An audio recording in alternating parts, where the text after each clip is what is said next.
기도하겠습니다. 하나님 아버지 감사합니다. 오늘도 우리 사랑하는 부부들이 모여서 잠깐 부부 행복에 대해서 묵상하려고 합니다. 정말 따뜻한 시간이 되게 해주시고 우리 부부들 행복한 부부들 되게 해주시고 한평생 사는 동안 주의 사랑으로 사는 우리들 될 수 있도록 은혜를 베풀어 주옵소서. 예수님의 이름으로 기도합니다. 아멘. 오늘 제가 나눠드린 거 유인물을 보시면 오늘은 8번째 시간인데 여러분 도종환 시인이라고 아시죠? 들어보셨죠?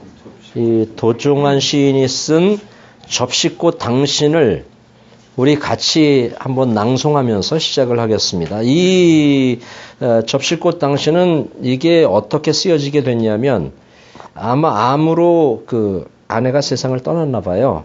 그래서 그 세상을 떠난 아내를 그리워하면서 쓴 시랍니다. 그러니까 한번 제가 몇 줄을 읽고 그리고 또 이렇게 철한 간사가 읽고 이렇게 쭉 가면서 한번 그 대신 낭송하면서 그 시인의 그 쓴 의미를 이건 어떤 내용이고 어떤 내용 이런 것을 잘 한번 여러분들이 깊이 생각하면서 한번 이 시를 읽어 보겠습니다. 접시꽃 당신 도종환 옥수수 잎에 빗방울이 날입니다. 오늘도 또 하루를 살았습니다.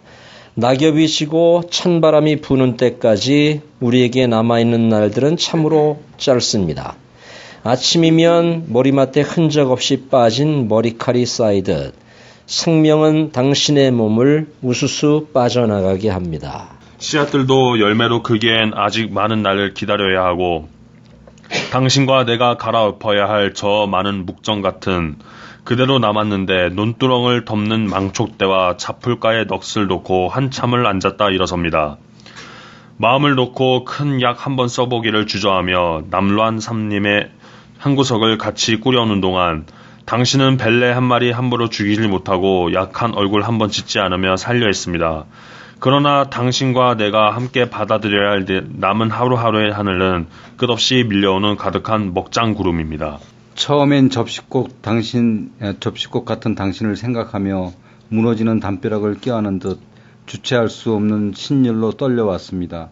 그러나 이것이 우리에게 최선의 삶을 살아온 날처럼 부끄럼 없이 살아가야 한다는 마지막 말씀으로 받아들여야 함을 압니다. 우리가 버리지 못했던 보잘것없는 눈높음과 영역까지도 이제는 스스럼 없이 버리고 내 마음의 모두를 더욱 아리고 슬픈 사람에게 줄 수 있는 날들이 짧아진 것을 아파해야 합니다. 남은 날들은 참으로 짧지만 남겨진 하루하루를 마지막 날인 듯 살 수 있는 길은 우리가 곪고 썩은 상처의 가운데서 있는 힘을 다해 맞서는 길입니다. 보다 큰 아픔을 껴안고 죽어가는 사람들이 우리 주변에 얼마나 많은데 나 하나 육신의 절망과 질병으로 쓰러져야 하는 것이 가슴 아픈 일임을 생각해야 합니다. 콩대만 장판같이 바래어가는 노란꽃 핀 얼굴 보며 이것이 차마 입에 떠올릴 수 있는 말은 아니지만 마지막 성한 몸뚱아리 어느 곳 있다면 그것조차 끼워 넣어야 살아갈 수 있는 사람에게 뿌듯이 주고 갑시다. 네. 기꺼이 살의 어느 부분도 떼어주고 가는 삶을 나도 살다가 가고 싶습니다. 옥수수 잎을 때리는 빗소리가 굵어집니다. 이제 또 한 번에 저무는 밤을 어둠 속에서 지우지만 이 어둠이 다하고 새로운 새벽이 오는 순간까지 나는 당신의 손을 잡고 당신 곁에 영원히 있습니다. 네, 이렇게 해서 우리 도종환 님께서 쓰신 접시꽃 당신을 읽어봤는데 이것은 사랑하는 아내를 그리워하면서 쓴 시라고 제가 말씀을 드렸죠. 그럼 여러분들 그 시를 보시면서 혹시 나름대로 느낀 것들이 혹시 있으시면 같이 말씀을 좀 나눠보겠습니다. 나름대로 이 시를 읽으면서 시인의 어떤 마음을 느끼셨는지 또 아내를 그리워하는 어떤 것들이 여기에 써 있는지 혹시 이렇게 정리가 되시나요? 여기 보면 말이죠. 그 위에서 4번째 줄 읽다 보면 우리에게 남아있는 날들은 참으로 짧습니다. 저는 이런 거를 읽으면서 아마 그 아내와 이제 헤어질 날이 얼마 남지 않은 그런 그 시인의 모습을 볼 수가 있었어요. 그러니까 짧은 날들에 대한 아쉬움이 거기에 이렇게 묻어나는 것 같았고, 그 다음에 그 밑으로 쭉 내려가면 넋을 놓고 한참을 앉았다가 일어섭니다. 그 앞에도 보면은 뭐 해야 될 일들이 많고, 이게 농촌 부부잖아요. 남편도 농촌의 부부고 아내도 농촌의 아내이기 때문에 진짜 해야 될 일이 굉장히 많은 거예요. 그러니까 해도 끝이 없는 농촌 부부의 일상을 여기서 그려주고 있단 말이죠. 시에서. 그렇죠? 그 다음에 거기 밑으로 내려가면 저는 마음이 많이 아팠어요. 이거 읽으면서. 뭐 때문에 마음이 아팠냐면, 마음 놓고 큰 약 한번 써보기를 주저하며 남루한 살림의 한 구석을 같이 꾸려오는 동안, 이거는 가난 때문에 약 한번 써보지 못하는 그 어떤 남편의 심정이 여기에 고스란히 담겨져 있다고요. 근데 저도 이거 읽으면서 나도 꼭 그 남편 같은, 우리 아내를 위해서 내가 뭐 특별히 해주는 것이 없는, 그 무슨 보약한 제 해주지 못하는 그런 그 남편의 처지를 내가 이렇게 생각을 하면서, 아, 이 남편도 그와 같은 심정이 아니었겠는가, 그런 생각을 해보게 되고요. 그 다음에 거기 또 보면, 당신은 벌레 한 발이 함부로 죽일 줄 모르고 악한 얼굴 한번 짓지 않으며 살려 했습니다. 그죠? 이 아내의 모습이거든요. 그러니까 이 농부의 아내의 모습은 아주 선하디 선한, 그러니까 없이 살고 가난하고 할 일도 많고 농촌에 쫓기는 그런 일상을 살지만, 이 아내는 굉장히 선한 그런 아내였다고 하는 것을 시 속에서 우리가 볼 수가 있고, 그 다음에 거기 한번 보세요. 남은 하루하루의 하늘은, 그 아내에게 남아있는 하루하루, 얼마가 남았는지 모르지만 그 남아있는 하루하루의 하늘은 끝없이 밀려오는, 뭐라고 그랬어요? 가득한 먹장구름이다. 그러니까 이것은 아마 미래에 대한 어두움을 말하고 있어요. 그러니까 미래에 대해서 희망이 보이지 않는 부부의 모습을 여기서 보이고 있고, 그럼에도 불구하고 그런 가운데서 희망을 계속 찾으려고 애쓰는 그런 그 농촌 남편과 아내의 모습이 여기 보이죠. 그렇죠? 그 다음에 쭉 내려가면, 우리가 버리지 못했던 보잘것없는 눈높음과 영역까지도 이제는 스스럼 없이 버리고, 거기서 저는 내려놓음이라고 하는 단어를 생각해 봤어요. 예? 거기에서 스스럼 없이 버리고, 그래서 우리 부부들이 행복해지는 비결은 스스로 비우고 스스로 내려놓는 비결이 아닌가, 그런 생각을 해봤습니다. 그러니까 욕심도 좋은데 욕심을 계속 내다 보면 우리가 행복해질 수 없다고 하는 것을 이 시에서 발견하게 되고요. 그 다음에 조금 더 내려가면 남겨진 하루하루를, 이게 멋있어요. 남은 날들은 참으로 짧지만 남겨진 하루하루를 마지막 날인 듯 살 수 있는 길은, 이렇게 얘기했잖아요. 근데 여러분이 잘 아는 정혜영입니까? 정혜영과 션. 그 션이 힐링 캠프에서 나와서 했던 고백이 있습니다. 걔가 어떻게, 자기 부부가 행복한 비결은 5천 며칠 동안 한 번도 싸우지 않은 것은, 5천 며칠 동안 싸우지 않았대, 한 번도. 그럼 5천일만 잡아도 몇 년인지 아세요? 1년이 365일이잖아요. 그러면 몇 년 정도 나와요? 15년 정도를 단 한 번도 싸우지 않았다는 거예요.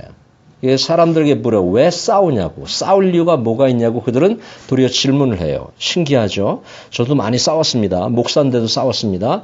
근데 션과 정혜영 부부는 한 번도 안 싸웠다는 거예요. 근데 왜 싸우지 않은 이유가 뭐냐면, 오늘이 마지막 날인 것처럼 산대요.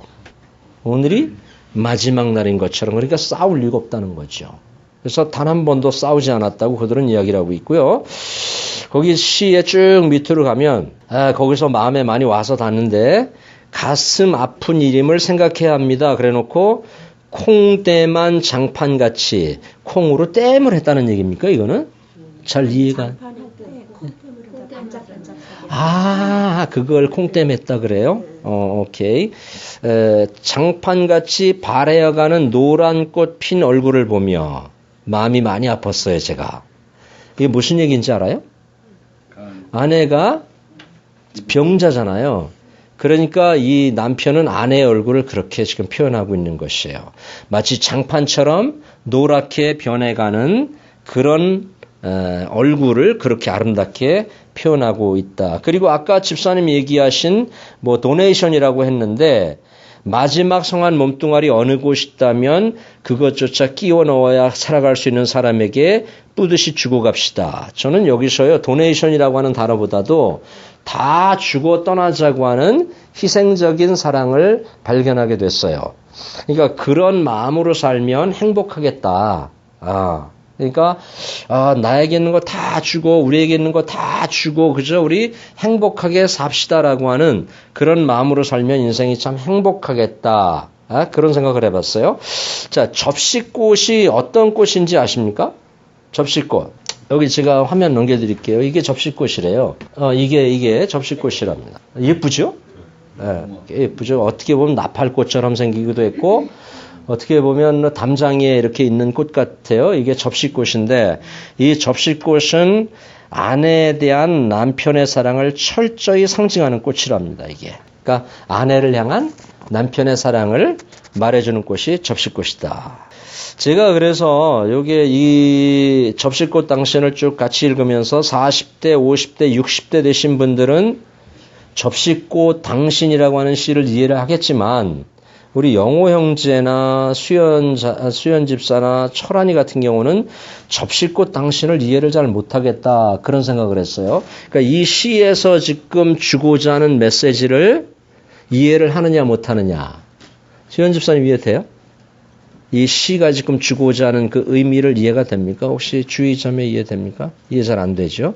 왜냐하면 그 살아온 환경이 다르기 때문에 그렇습니다. 이 시인이 살던 때와 여러분들이 지금 살고 있는 시대가 다르기 때문에 그래요. 이 시가 써질 당시가 1986년이거든요. 이 시가 쓰여질 때가 그러니까 굉장히 벌써 86, 96, 2006, 2016, 30년 전에 쓰여진 시란 말이죠. 그러니까 이 당시의 사회 상황은 가난해도 사랑만 있으면 부부가 살던 때예요. 30년, 40년, 50년. 저 어렸을 때만 해도 그랬습니다. 가난하지만 부부 사랑만 있으면 살아갈 수 있는. 다시 말하면 의식주 문제만 해결돼도 부부가 우린 부부지. 헤어질 수 없어. 부부가 됐으니까 당연히 살아야 되는 거로 생각하고 살던 그 사회 상황이 바로 이때거든요. 예. 그러니까 비록 가난하게 살지라도 서로 사랑만 있으면 행복하다고 느끼며 살던 사회가 이때예요. 그러니까 돈보다 더 소중한 가치를 찾으며 살던 때다.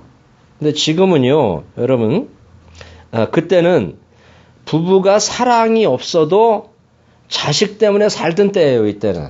그죠? 권사님 이해되시죠? 사랑이 없어도 자식이 있기 때문에 사는 거야. 이 자식들 놔두고 우리가 어떻게 헤어져? 그럴 수 없어. 그래서 그렇게 살던 때인데 지금 사회 상황은 말이죠. 돈이 없으면 결혼도 잘 안 해주는 사회예요. 지금 사회가 그렇게 많이 변했다는 거죠. 또 돈이 많으면 결혼을 안 하고 혼자 사는 시대가 지금 현대 시대예요. 시대가 이만큼 많이 변했습니다. 그죠? 왜 그러냐면 이게 구속되는 것이 싫다는 거예요. 이렇게 억압받는 것, 누구한테 참견을 듣고 누구한테 이렇게 제한적인 삶을 사는 것이 싫다는 거예요. 현대인들은. 근데 이 당시만 해도 그렇지 않았어요. 그러니까 이 개념이 다르죠? 행복을 찾는 개념이 다른 거예요. 그때는 그냥 사랑이 없어도 어떤 관계 때문에 살기도 했고 사랑이 없어도 아이들 때문에 살기도 했고 사랑이 없으면 그냥 헤어질 수 없다는 것 때문에 살았는데 요즘 현대 사회는 그것조차 안 되고 있다고 하는 것이죠. 그래서 경제적인 성격 차이가 이혼의 첫 번째 이유고요. 그 다음에 이유가 경제적인 이유거든요. 이만큼. 그러나 한 30년, 50년 전만 해도 이런 것이 이혼 사유가 전혀 될 수가 없었다고 하는 그런 이야기가 되겠습니다. 자, 40, 50년 전만 하더라도 부부싸움은 칼로 물베기였어요. 칼로 물베기였어요. 그저 내리칠 때만 요란하지 금방 하나 되는 것이 부부 사이였는데 요즘은 현대사회는 칼로 물베기가 아니라 칼로 무배기다. 이거 제가 만든 말이에요. 제가 한번 만들어 봤어요. 칼로 물배기가 아니라 칼로 무배기다. 다시 총각무가 된다. 다시 돌아온 싱글, 돌아온 총각무가 된다. 그래서 제가 만든 말이죠. 저 똑똑하지요. 여러분 이거 만들 수 있어요?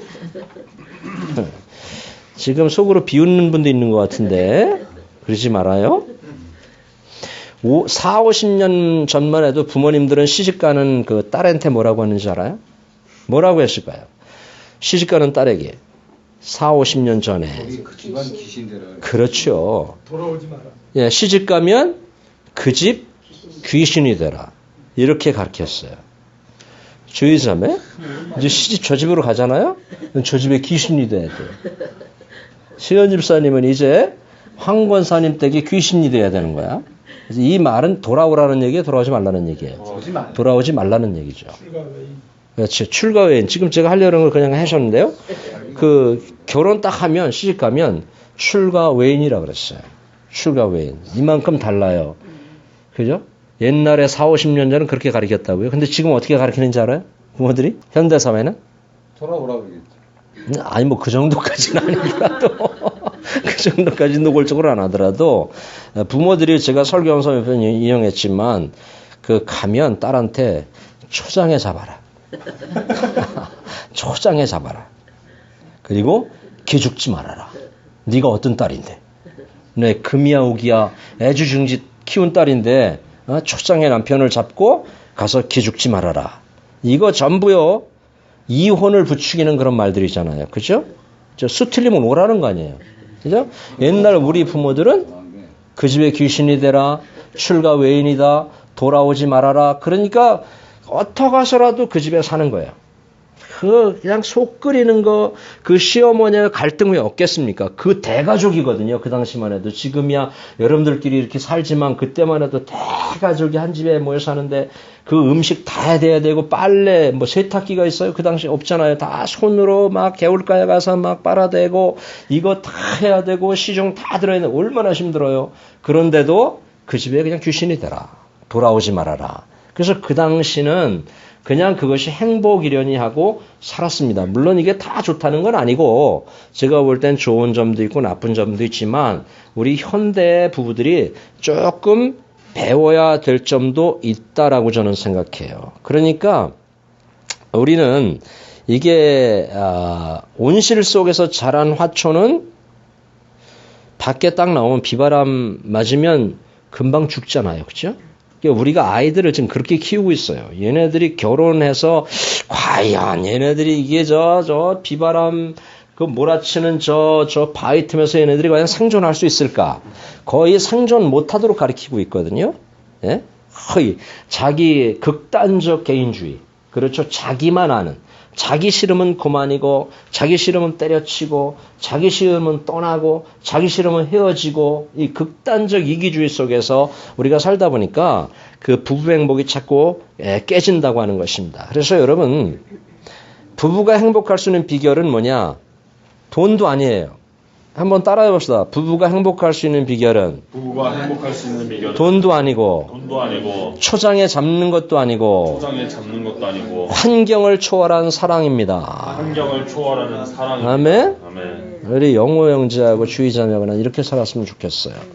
지금 그대들의 가치가 또 다른 것의 어떤 가치가 이렇게 형성이 되어 있다고 하면 그걸 바꾸십시오. 내가 이 남자를 좋아하는데 너무 멋있게 생겼다. 이 남자를 좋아하는데 재산이 많다. 혹은 이 여자를 좋아하는데 재산이 많다. 뭐 부모님이 잘 산다. 이런 것은 행복의 조건이 전혀 될 수가 없습니다. 그것은 있다가도 없고 없다가도 있고 하는 것들입니다. 그건 막 계속해서 변해가는 것들입니다. 돈도 마찬가지고.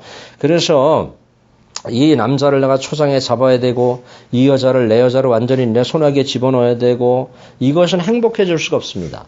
그 행복해질 수 있는 비결은 환경을 초월한 사랑만이 부부에게 행복을 가져다 준다. 아멘이죠? 아멘. 네, 이해되시죠? 제가 아는요, 환경을 초월하는 남편 이야기를 해줄게요. 이 남편은 그런데 저하고 같이 축구를 하는 청년이에요. 참 멋있게 생겼습니다. 그런데 한 10년 전쯤 결혼했습니다. 근데 사람은 누구나 남자가 결혼하려면은 누구나 바라고 원하는 그 여성의 미모와 학력과 그런 재력과 집안의 백그라운드와 이런 걸 다 보지 않습니까? 다 누구나 다 보잖아요. 안 보는 사람이 어디 있어요? 다 그런 걸 보잖아요. 그런데 이 봉유석이라고 하는 청년이 결혼을 했는데 예식장에서 다 깜짝 놀랐습니다. 저기 서부제일장로교에서 했거든요. 하는데 어떤 여인이냐면 혼자서 씻을 수도 없고 혼자서 먹을 수도 없고 혼자서 옷을 갈아입을 수도 없고 혼자서 걸을 수도 없고 휠체어를 타야만 이동할 수 있고 휠체어에서도 몸이 다 틀어져 가지고 몸이 다 이게 틀어져서 말도 잘 못하고 말 한마디 하려면은 한 30초 이상 걸려야 말 한마디 하고 마치 송명희 시인으로 생각하시면 돼요. 그런 여인을 아내로 맞이했어요. 중증 장애를 가진 여인을 아내로 맞이했어요. 이 청년은 건장한 청년이에요. 예, 장래가 촉망되는 청년이에요. 운동도 잘하고. 근데 그런 여인을 아내로 맞이했습니다. 우리가 다 의아했어요. 자, 제가 한번 질문해 볼게요. 여러분 같으면 냉철하게 내가 지금 결혼할 나이인데 그런 아내를 남자라고 하면 그런 여인을 맞이할 수 있겠습니까? 혹시 여러분이 자녀가 그런 여성과 결혼을 한다 그러면 허락을 하시겠습니까? 상당히 힘든 내용이죠. 이건 진짜. 그래서 물었습니다. 어떻게 해서 그렇게 이제 우리 회원들이 그 힘든 결정을 하게 됐냐고 그랬더니 그 유석이가 하는 말이 참 의미가 있었습니다. 뭐라고 했냐면 그 연이 물론 좋았지만 자기는 그 여인과 함께 평생을 살고 싶은 마음이 자기 중심에 불릴 듯 일었고 그 누군가 그 여인을 돌봐줘야 되고 그 여인의 버팀목이 되어줘야 되고 일생 동안 함께 동행자가 되어줘야 되는데 자기가 그 여인의 그와 같은 사람이 되어주고 싶었다는 거예요. 감동이 안 옵니까? 네, 가슴에 감동이 오죠. 그런데 참 멋진 아들을 낳았습니다. 얼마나 멋진지 몰라. 진짜 잘 생겼습니다. 지금 아들을 낳고 잘 살고 있는데요. 그래서요, 여러분, 행복은 환경이 아닙니다. 아멘. 아멘. 행복은 절대 환경이 아니라 마음가짐과 삶의 태도에 있습니다. 아멘. 아멘. 여러분이 어떻게 마음가짐을 가질 것이냐, 내가 어떤 삶의 태도를 취할 것이냐, 여기에 행복이 있어요. 이거 잘못되면 그 다른 거 다 있어도 행복하지 않습니다. 또 하나 환경을 초월한 어느 아내의 헌신적 사랑 이야기를 해드리겠습니다. 만일 여러분에게 이런 비극적인 상황이 발생한다면 어떻게 하시겠어요? 이제 행복에 막 부풀었습니다. 결혼해서 이제 행복해야지, 우리 부부 정말 잘 살아야지, 신혼생활을 막 시작했는데 남편의 눈이 안 보인다면, 실명되었다면, 결혼했어. 막 결혼했어. 이제 신혼의 꿈을 막 꾸는 거야. 실제 있었던 일이야. 근데 병원에 가서 검사를 했더니 남편의 눈이 안 보이는 거야.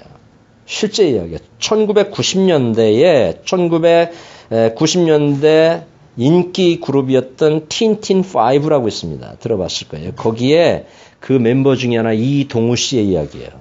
결혼했는데 얼마 안 돼서 눈이 실명됐어요. 안 보였어요. 결혼한 지 100일 만이구나. 100일 만에. 실명 판정을 받았습니다. 그 부모님은 뭐라고 했을까요? 그 신부의 부모님 뭐라고 했을까요? 신부한테? 부모님은 여기 이 신부 부모님은 이혼하라고. 그리고 이 신부를 아는 주변 지인들도 이혼하라고. 친구들도 이혼하라고 그렇게 재촉을 했습니다. 이동우 씨 아내가 뭐라고 했는지 알아요?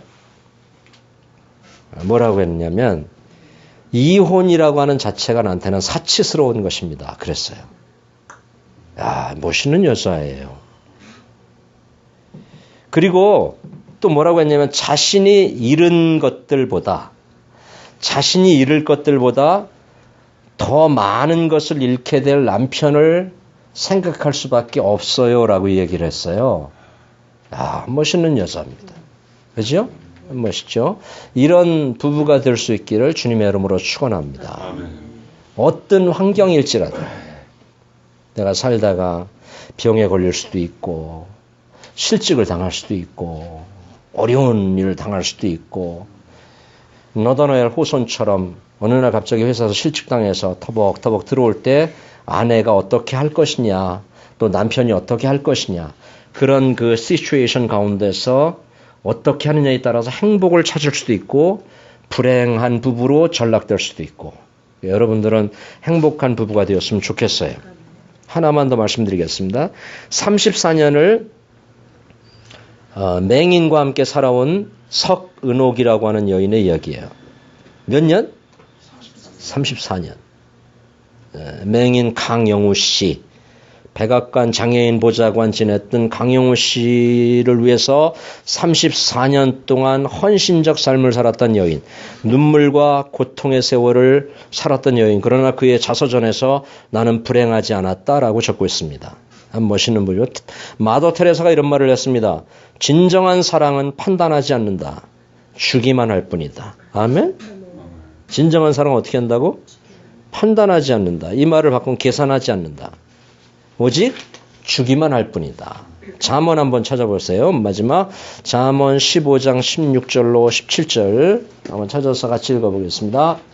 천천히. 하나님은 행복의 조건을 뭐라고 하시는가? 우리에게 오늘 너희들이 행복하기 위해서 어떻게 하라고 말씀하시는가? 잠언 15장 16절과 17절을 같이 읽겠습니다. 가산이 적어도 여호와를 경외하는 것이 크게 부하고 번뇌하는 것보다 나으리나 여간 채소를 먹으며 서로 사랑하는 것이 살찐 소를 먹으며 서로 미워하는 것보다 나으니라. 예, 여러분 이런 부부가 되시면 좋겠네요.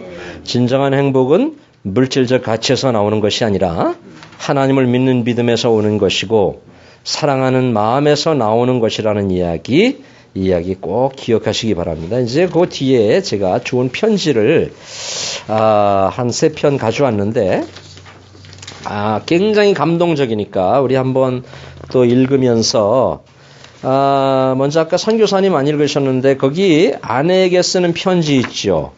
아이디 한성깔이에요.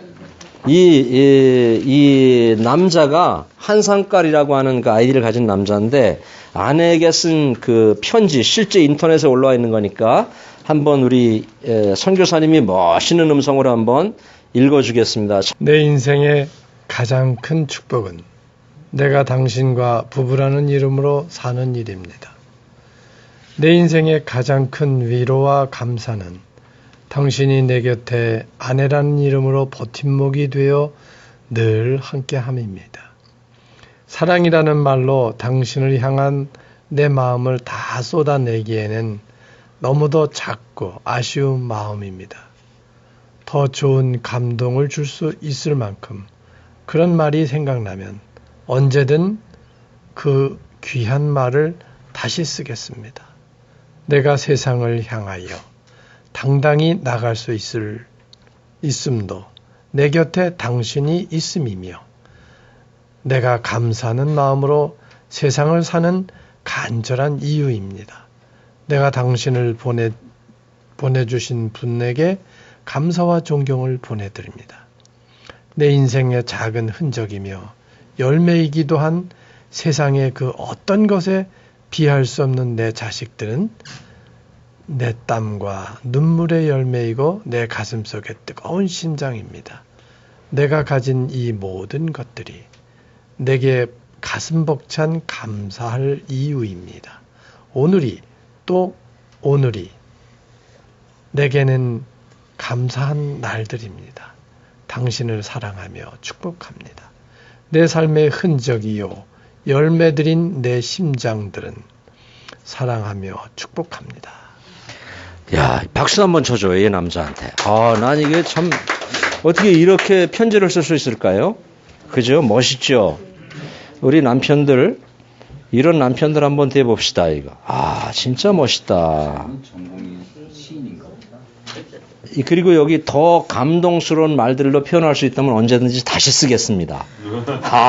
야, 영호 형제, 이런 편지를 주희 씨한테 쓸 수 있을까? 응? 이런 사랑의 고백을 얼마나 멋있어요, 그죠? 거기 아내에게 쓰는 편지 하나 있는데 영광자 한번 읽어볼 수 있을까요? 아내에게 쓰는 편지. 당신이 내게 와서 아픔이 있어도 참아주었고 슬픔이 있어도 나 보이는 곳에서 눈물 하나 흘리지 않았습니다. 당신이 내게 와서 고달프고 힘든 삶으로 인해 하루에도 몇 번씩 죽고 싶을 만큼 힘들었어도 내가 더 힘들어할까봐 내색 한 번 하지 않고 모질게 살아주었습니다. 돌아보니 당신 세월이 눈물뿐입니다. 살펴보니 눈가에 주름만 가득할 뿐 아름답던 미소는 간 곳이 없습니다. 작은 일에도 화를 내고 아무것도 아닌 일에 슬퍼하면 모두가 당신 탓이냐 잘못한 일 하나 없으면서 잘못을 빌던 그런 당신이었습니다. 당신이 없었다면 내가 어떻게 살아왔겠습니까? 당신이 없었다면 나의 삶이 있었겠습니까? 이 모두가 당신 덕분입니다. 오늘이 있게 해준 사람은 내가 아닌 당신이었습니다. 오늘 내가 웃을 수 있는 것도 당신 때문이었습니다. 그저 내 곁에 있어주는 당신으로만 그저 같이 사는 사람이라는 이유 하나로 당신에게 폭군이었습니다. 돌아보니 내가 살아갈 수 있는 힘이었고 나를 만들어준 당신이었습니다. 당신하고 같이 살아오던 세상도 나 혼자의 세상이었습니다. 나 혼자 모든 것을 짊어지고 가는 줄 알았습니다. 착각 속에 빠져 당신을 잊어버렸습니다. 당신을 잊어버리고 살아가는 세월 동안 얼마나 힘들었겠습니까? 아파도 원망 한번 하지 못하고 바라보는 가슴 제가 되었기. 자, 여기는 제가 마지막 편지를 진짜 감동적이거든요. 아내에게 쓰는 편지, 남편에게 쓰는 편지는 수현 집사가 좀 이따 읽을 거예요. 거기 하나 또 있죠. 그 아내에게 쓰는 편지, 그 병으로 뭐 이렇게 되는 거. 재환 집사가 한번 읽어봐요. 자, 시작. 여보, 보고 싶네요. 오늘이 당신과 결혼한 날이네요. 내 봄날 갔더니 오늘은 아침부터 바람이 불고 진눈개비가 오네요. 그때도 춥고 눈도 많이 왔었는데 그 곁을 떠나기 일주일 전도 결혼 기념일이었죠.